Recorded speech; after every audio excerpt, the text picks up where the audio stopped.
Mesdames et messieurs, bonjour et bienvenue à cette session de la revue de presse du mardi 24 février 2026. Le pays semble avoir le regard résolument tourné vers l'avenir. Le Patriote dessine les contours d'un horizon 2030 radieux, porté par quatre leviers stratégiques destinés à déclencher un véritable boom économique.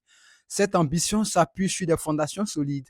L'avenir salue la vitalité exceptionnelle du port autonome d'Abidjan, qui vient de franchir le cap historique des 46,6 millions de tonnes de marchandises traitées en un an. Parallèlement, la marche vers la durabilité s'accélère.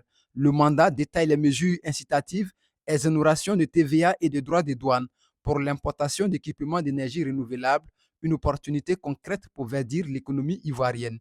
Sur le front social, la rigueur est de mise.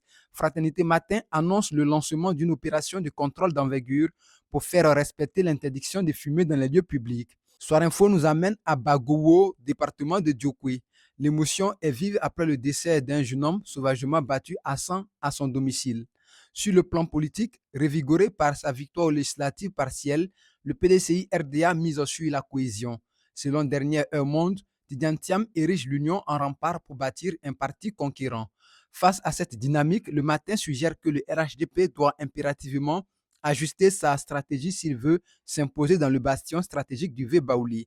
Le temps rapporte l'appel vibrant de Jeannette Koudou qui mobilise les femmes pour obtenir la libération des prisonniers d'opinion. Enfin, au-delà de nos frontières, le Ghana affiche ses ambitions pour le mondial 2026.